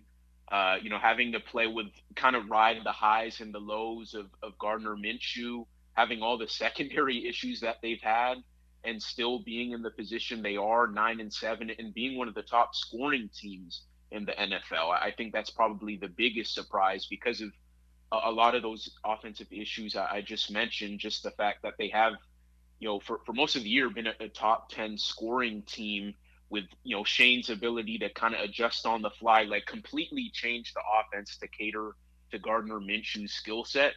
I would definitely give the advantage to him. I mean, that's obviously not to say DeMeco hasn't done a great job. But I think the Colts have have had to deal with a lot more, and they have a much more flawed team. And so the fact that I think they are at this point is probably a little more impressive to me. You know, Ben, for me, again, Ben Arthur, FoxSports.com and the Fox Sports app covering the AFC South.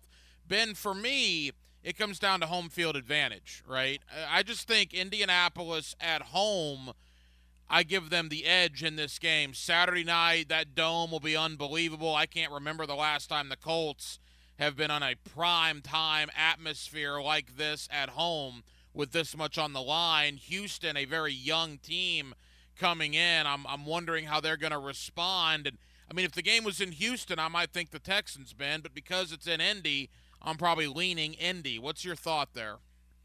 Yeah, I do think that's a good point, Ryan. And I think Indy does have some more experienced players, right, in key roles. When you think of Gardner Minshew, who's been around the block for a minute. Jonathan Taylor is a veteran running back. Michael Pittman Jr. is a veteran wide receiver. Then on the defensive side, they have guys like Zaire Franklin and Kenny Moore, who's probably going to play. And, of course, DeForest Buckner, who's been one of the best defensive tackles in football for years. They have all of these guys who've kind of been around for a minute, even if the Colts haven't necessarily had playoff success or whatever. So that does give them advantage in front of their home crowd. And then you look on the flip side with Houston, a lot of their best players are in their first, second, or third year, right? And that starts with CJ Stroud, who's never really been in this situation. And then Will Anderson, the really good rookie pass rusher. And so, yeah, I think that is, you do bring up a good point. I don't know. I'm just kind of at a point where you can't really ever count out CJ Stroud. And again, he hasn't been in this kind of game with this kind of stakes at the end of the season with the playoffs on the line. But we've seen throughout the year just him being able to put the Texans on his back, regardless of the issues they're having around them, whether it's with the O-line or the run game isn't getting going, or their defense is letting them down. We've seen CJ lead these game-winning drives, put them on his back, inspire confidence within the whole team. So I never want to count. I don't want to count CJ Stroud out because he is definitely one of those rare quarterbacks. But yeah, you do bring up a good point. I would maybe lean a little bit towards Indy just in the fact that they do have a lot more experienced guys who've been in more situations like this. Again, the winner of Indy and Houston Saturday night knows they will be in the playoffs. The question is, will they be one of the wild cards or will they be a division champ? Ben, that brings us to Sunday in Nashville. Here's my trepidation. I've been saying this all week about this game. Say what you will about the Titans and Mike Vrabel. They've had a bad year, but they normally compete. They normally battle. And last week against Houston, that was awful. I mean, that was an awful performance. 26-3, they got basically embarrassed. I don't think that's going to happen 2 weeks in a row. Whether you call it circle the wagons, question the pride in the locker room, whatever Vrabel needs to do, I think he's going to do. You saw him have some fire at a press conference earlier this week, talking about how much he hates losing.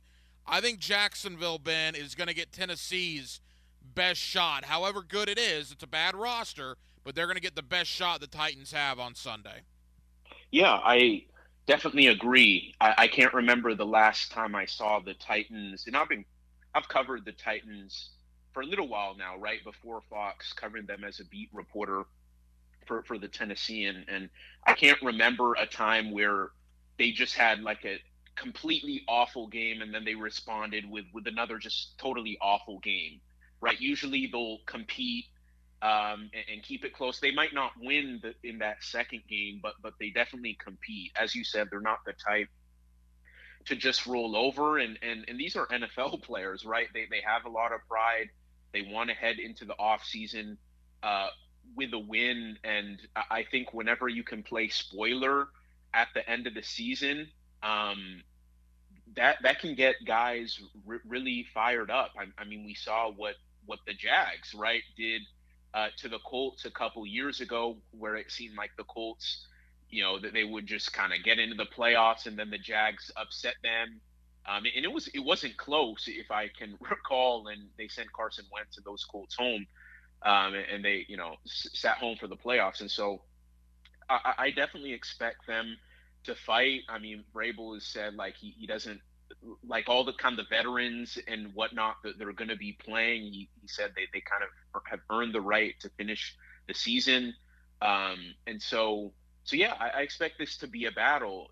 For the Jags case, I hope they're ready to play. I mean, with the way this end of the season has gone, you don't really know what to expect from them. Of course, they got a much needed victory over the Panthers, but at the same time, it was the Panthers, right? And they're really, really bad, have all these issues. And so are they going to be completely locked in? I think that's going to be the biggest question, because we've seen so many times this season where they haven't, in games where they really should have, right? And it seemed like they had everything in their favor, and they just need to get a win to kind of build on top of that, and then they kind of lose, or these lapses or these turnovers and plus territory and this and that in the third. So I think it's going to be really fascinating to see how they respond. But as you said, Ryan, I don't expect these Titans to roll over. I expect them to want to play the role of a spoiler and get into the off season just with a good taste in their mouth. And I don't think they want to go the entire season without winning a division game, right? They're 0-5 in the AFC South. I can't remember the last time an AFC South team didn't win a division game. I know it's been several years, and I know the Titans don't want to have that distinction. So I know for a fact the Titans will come ready to play. I don't know if you can say the same about the Jags, but I think for their case, it is good. Literally as we're talking, Christian Kirk was just designated to return to practice. And so I think from their offensive standpoint, if they can get him back, if Trevor's shoulder is right, if he can play, all those things can be in their favor. But yeah, I guess we'll kind of have to wait and see how they show up on Sunday. Final moments with Ben Arthur, covers the AFC South for FoxSports.com and the Fox Sports app. I do think playing the role of spoiler, Ben, matters to an extent. But when you're the Titans' offensive line, they're awful. All right? Yeah.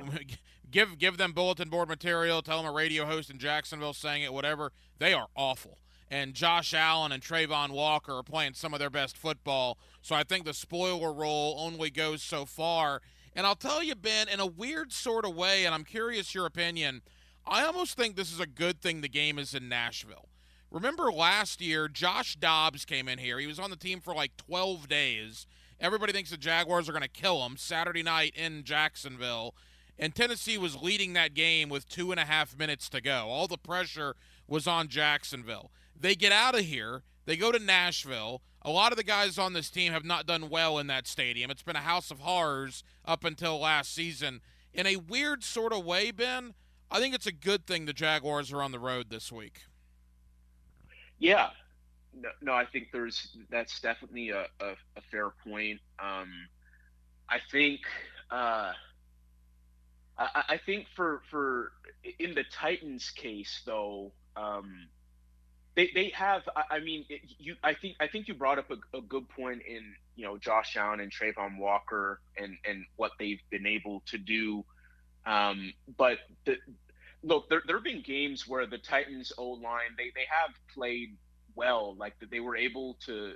I know the Dolphins are somewhat of frauds in that they may have this great record, but they haven't really shown up against good teams. But they went in there on Monday Night Football to Miami and was able to beat them, right? And so I think if we get too caught up with kind of like the on paper stuff, like that they should be able to dominate, and weird things happen, right? Especially at the end of the season. And I mentioned that Colts Jags game a couple years ago, and so I do think we need to keep a note of that.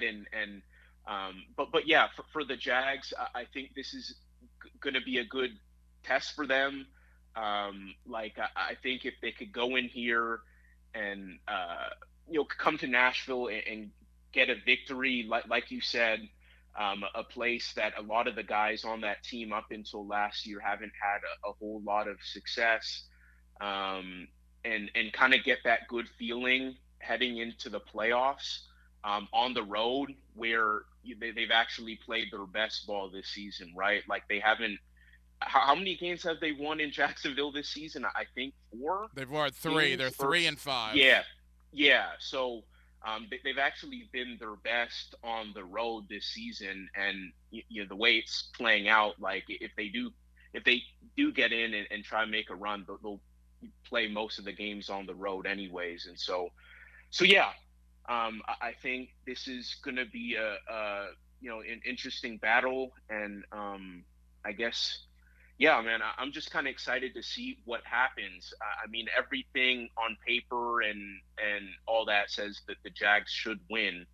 But, I don't know. I just don't want to overlook these Titans, kind of going into the offseason. And so that's kind of my 2 cents. Ben, we got 60 seconds to go. What happens in both games? What's your predictions? I say the Texans go to Indy and get the upset. I don't know if that's really an upset, so to speak, but I think C.J. Stroud, he shows us again why he's a future. Well, he is kind of a superstar already, but that he's going to be one of the faces of the league in terms of quarterback play, and get the victory in Indy. So I would say Houston in a close one against the Colts. And then I'll give the Jags the edge in Nashville. I think the Titans, as I said, I think they'll make it close. I don't think they'll win, but I think the Jags will, the Jags will get maybe the narrow victory. So the Jags is the AFC South champ, and then the Texans as the wild card. And so that's my prediction, man. That'd be a lot of fun for you covering the AFC South with 2 teams getting into the AFC playoffs. Ben Arthur, FoxSports.com and the Fox Sports app. Ben, I know it's a very busy week for you, man. Thank you for taking time out. We'll talk again soon. Sounds good, Ryan. Thanks again for having me. I know our man's going to come through. He's going to come through and make some big-time plays. Catch the play that changed the game. Wow! A game-changing play. Performance Painting presents the high-performance play of the game on 1010XL. Prepare, protect, preserve. You've got a circle of friends, right? Well, how about a circle of beer? All your favorites like Bud Light, Bud Heavy, Mick Ultra, or Natty Light. It's all there in the cold case at Circle K. Probably one right around the corner right now calling your name. Slide on in to a Circle K. Hi, this is Dave Barker. Want to grow your hair back? IHRS, right here in Jacksonville, is the only hair transplant clinic in the Southeast to offer multi-unit hair grafting and the 45-minute PRP treatments. Grow your hair back. Call now for a free in-person evaluation. 904-777-IHRS, 904-777-4477, or visit hairforme.com. This is your Mad Dad's Update with Chapter President Donald Ford. Mad Dad's is asking for good, committed men who want to be part of an organization that has been around for 17 years. We are a group that is part of the solution, not the problem. We are a group that don't stand around murmuring and complaining, but get into action and hit the streets to get the community to break the code of silence to remove the murderers off our streets. We do not require a lot of time, just willing and able bodies to get involved. We've had far too many murders this year already not to get involved. If you want to be part of this great organization, call 904-718-1649. We're looking for men, not men acting like boys. Hit me on Facebook and tell me what you think. For information about Mad Dad, go to Mad Dad's Jacksonville Chapter Facebook or MadDad'sJacksonville.com. Brian and Angela Wall here with Window World. By now, everyone has heard about saving money on their energy bills. There are all sorts of things you can do to cut energy costs, but most people don't think about their windows. But Window World knows that the biggest energy loss in almost every home is the windows. There is more energy loss from old builder-grade windows than just about anything else in your home. You can upgrade your heating and air, your appliances. That's good too. But before you do all that, upgrade your windows to Window World's energy-efficient windows. Window World's windows are easy to clean, energy efficient, and have the best guarantee in the business. Window World's slogan is simply the best for less, and we mean it. You get great American-made windows, and you get to keep more of your money when you buy from Window World. Need any more reasons to buy your windows from Window World? Call them today and set up your free in-home estimate, or go online to windowworldneflorida.com. Window World, simply the best for less. Thank you for your business. Window World also offers energy-efficient doors. 1010XL is the home of Gator Nation and the Gator Bites podcast presented by Southeast Orthopedic Specialists. I'm Hacker, and we keep you connected with the University of Florida all year long. Get Gator Bites where you find podcasts. If it's time to update your old, unreliable AC system, then make the bold move to Bold City Heating and Air. Local family ownership means Bold City AC can provide fast, premium service with a more competitive price. And listen to this. Call to get your new AC system installed this month and take advantage of 12 months with no payments and no interest financing. That's a whole year of no payments with no interest on your new AC system. So be comfortable, be bold, and schedule a free estimate today at boldcityac.com. Southeast Orthopedic Specialist is now offering ortho walk-in appointments. If you have an immediate need for orthopedic care, contact Southeast Orthopedic Specialist immediately. Avoid ERs and urgent care waiting rooms. For more information, go to se-ortho.com. Relieve pain and get back to life. SOS. Southeast Orthopedic Specialists.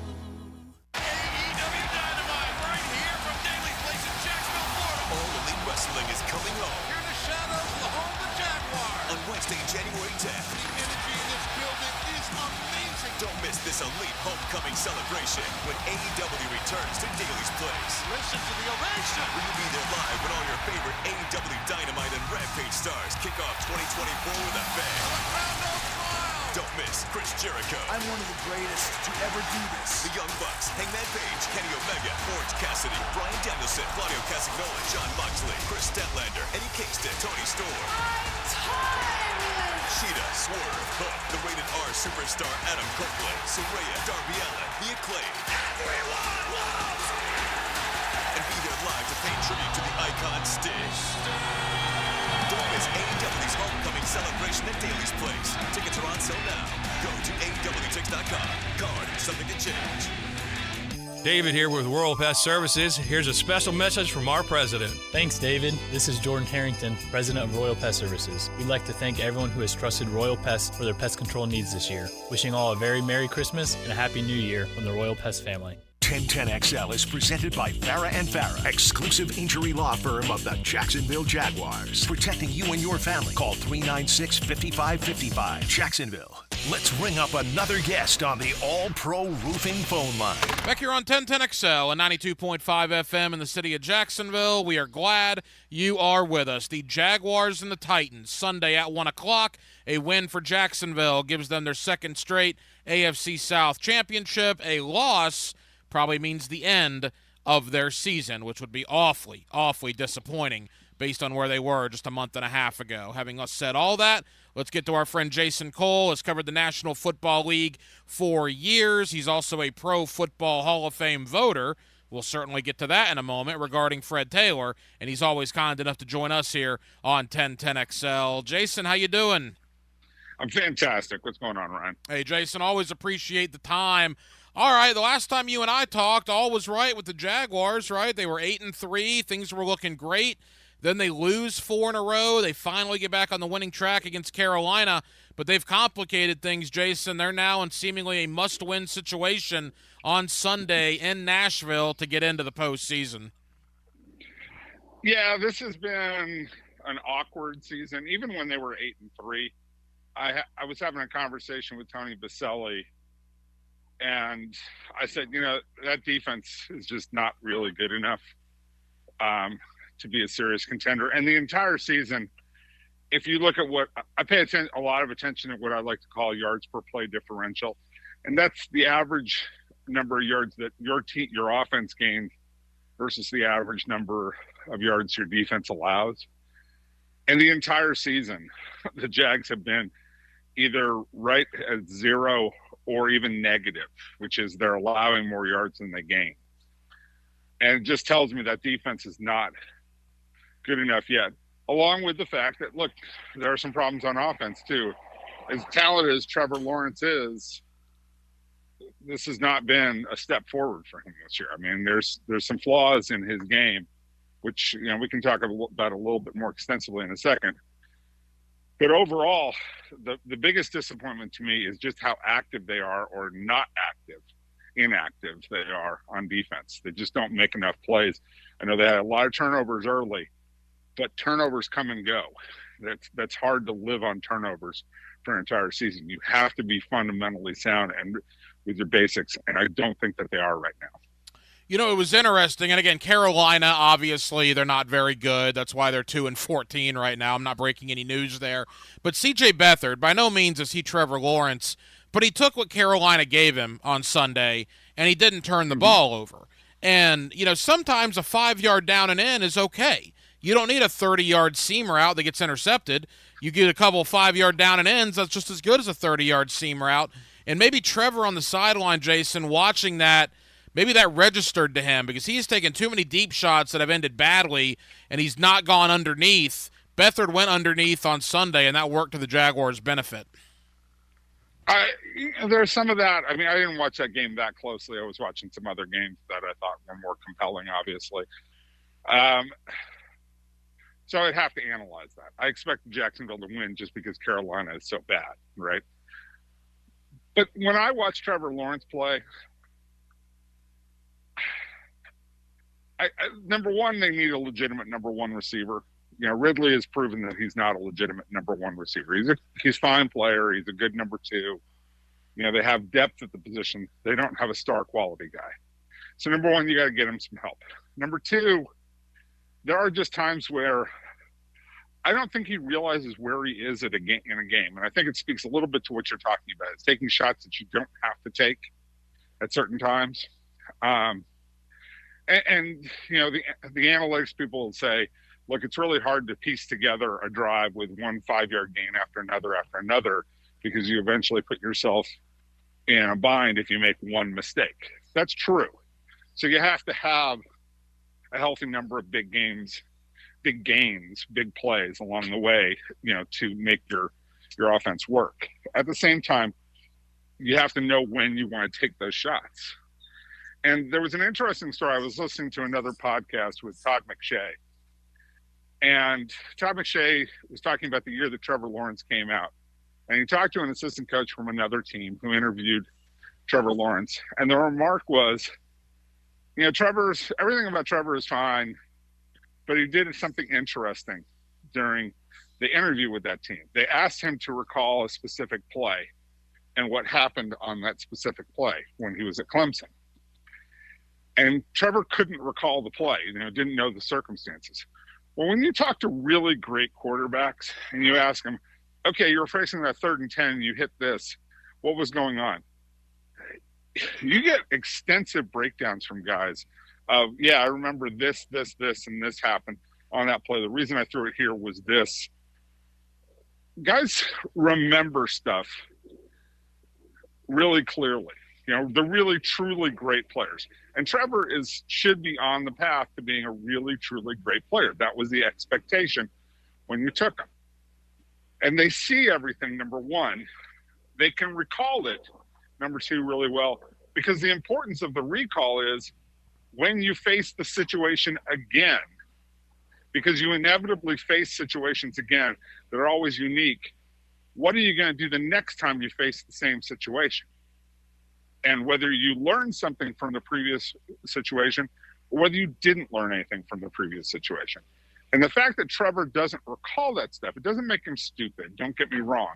It doesn't make him lazy, but it's just different than what your normal great quarterbacks do.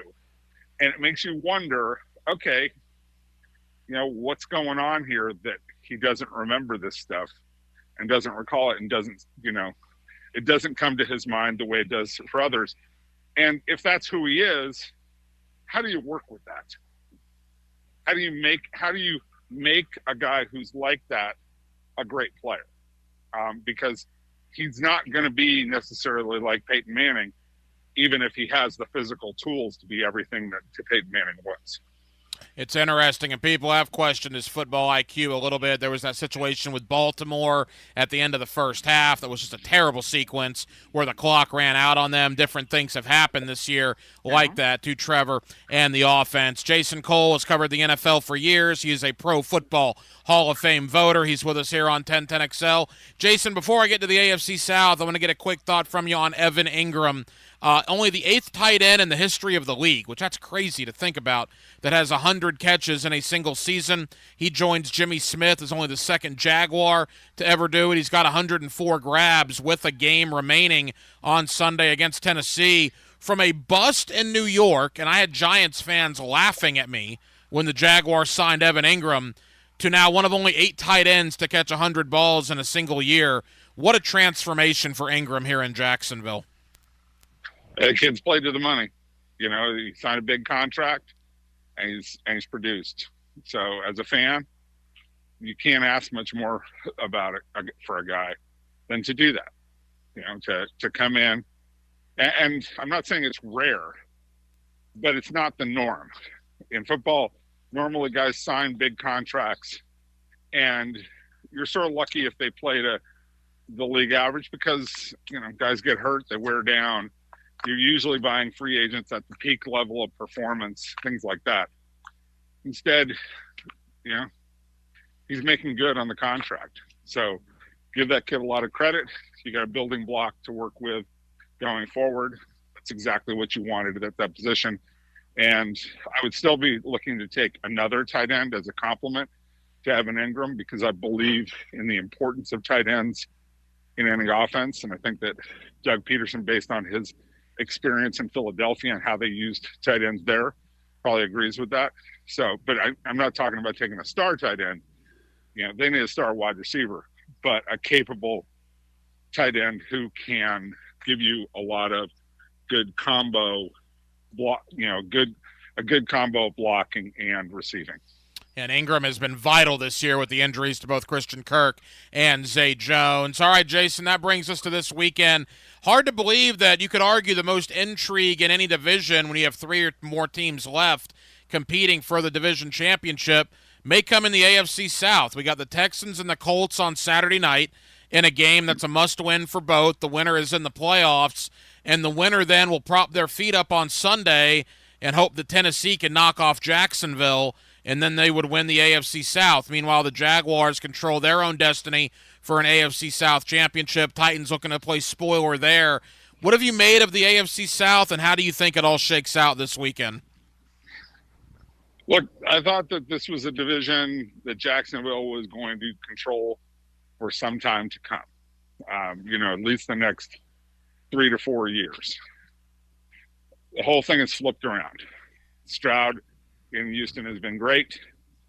The coaching in Indianapolis, despite losing Richardson and having to go with Minshew most of the year, has been terrific to make them competitive. Tennessee is obviously in the midst of a major rebuild, see what they do, what direction they go with all of that. But, you know, Jacksonville, again, I come back to this is a team that has not progressed. And I don't know if that's necessarily a coaching issue or if it is a talent issue. I tend to look at that defense and say it's a talent issue mostly. They don't, you know, they've made some critical mistakes in who they drafted and they didn't get deep enough. And I look at the offense and say, you know, there's not a true number one receiver to help take pressure off of Trevor Lawrence. And so no matter what happens, whether Jacksonville wins on Sunday and, you know, takes control and gets into the playoffs, or whether they lose, for them to become a real contender and take advantage of the Trevor Lawrence era, one way or the other, they have to get a lot better from a personnel standpoint. That's my belief. So I sort of say, you know, great, if they win, they get on a little hot streak, they can make things interesting in the AFC. They're still good enough to do that. But they're not as good as they should be and as they can be. And that they're, even at the end of the year, even if things go great, you have to step back and go, we need critical elements to this team to make it better. Baltimore has home field in the AFC, Jason. San Francisco home field in the NFC. Does anybody go into either venue and beat those teams? Yeah, both of them are susceptible. To me, Baltimore has been a little less consistent, even at home. You know, the Cleveland game, brings up some questions. And so they can be a little bit more erratic than I think San Francisco will be at home. But overwhelmingly, I think both of them, hold serve throughout the playoffs. Because Baltimore right now they're about as hot as you could possibly imagine a team. Those last two victories, the one at San Francisco was just, that was a bludgeoning. And then, they played a good team. Who did they play on? They played Miami and beat them by 40. Yeah, they took apart Miami.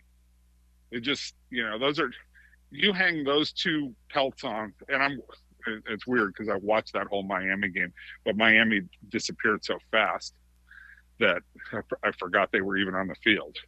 But they were, and Lamar Jackson has been so good these last couple of weeks and has really peaked in his own ability, which, I think solidifies him as the MVP. But more importantly, if Lamar Jackson is ever going to win a Super Bowl with Baltimore, this is the perfect setup. He's throwing the ball as the best he's ever thrown it, from an accuracy standpoint. I still think there are questions on him against tight defenses, but this is as good as I can imagine Lamar Jackson being, on top of the fact that you have their defense as good as it can possibly be, and does, and constantly puts him in positive situations where, just get a field goal, we're fine. You don't have to press to get touchdowns every single time. And as a result, they're one of the top offensive teams in the league in a lot of ways because they're not forcing things on offense. Final moments with Jason Cole. He's covered the league for years. He's been a Pro Football Hall of Fame voter for years. And I'll end with Fred Taylor. Jason, it was an enormous deal last week when Fred Taylor finally got into the room, as we call it. He's one of the 15 finalists. He will be discussed by you guys, the Pro Football Hall of Fame voters. Just a thought from you, a guy that's going to be in the room, on Fred Taylor and him finally making the final 15. If people just remember watching Fred Taylor, you go, that was a Hall of Fame guy. If you analyze Fred Taylor and say, okay, tell me all the stats and tell me how he finished and tell me what he did. He was hurt here and he was hurt there. And, the end of his career was sort of in a backup role and this and that.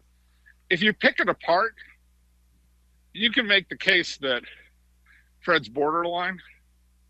If you remember Fred at his best, there ain't no question. Okay? Fred Taylor at his best is a Hall of Fame guy. And he was up there for an awful long time. When you think about it, yes, he had the injuries that took away from his career, but he still ended up, with all the requisite numbers. And I mean, I still remember those couple of games against Miami. And I remember the play, other critical moments for the Jags where he was just so good. And so I've always wanted him to get in the room just to say, guys, do you remember watching it? Do you remember the size and the speed? Do you remember the big plays? Do you remember the runs? And just hopefully we see the highlights again. And, we can do that with anybody's career and turn them into a Hall of Famer with the highlights.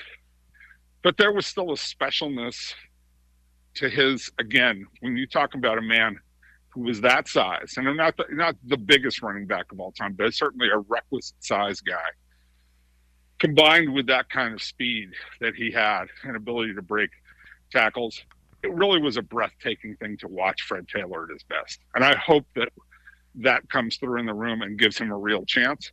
I suspect, my guess would be, it's going to take a couple of years along the lines of what happened with Baselli to get him through if he's going to get into the Hall of Fame ultimately.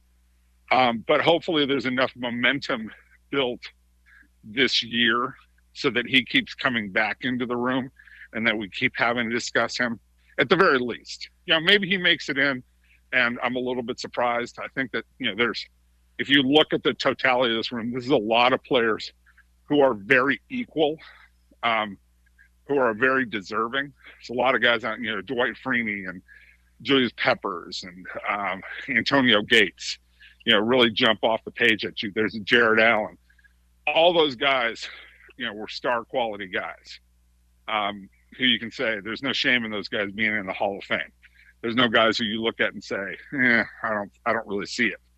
And I've had some, groups where it's like, I don't see that guy making it. But Fred's in that discussion. I think it's going to be hard for him to get past, some of the issues we've been dealing with the last couple of years. Like, we're starting to get backlogged with 3 defensive ends.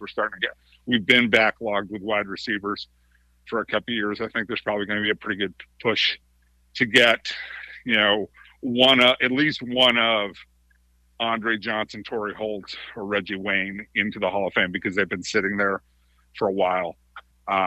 So we will see how that goes. But if that happens, that takes up one of the spots. And then now you're talking about, only 4 spots being available. And it gets tougher and tougher for a guy like Fred the first time in the room to make it.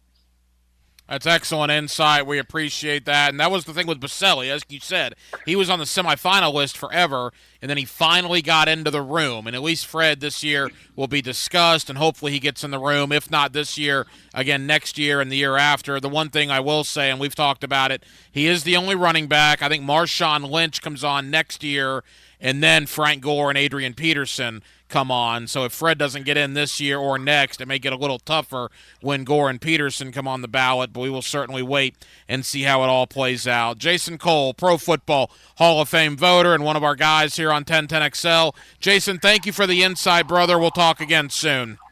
Anytime. Enjoy the weekend. Take care.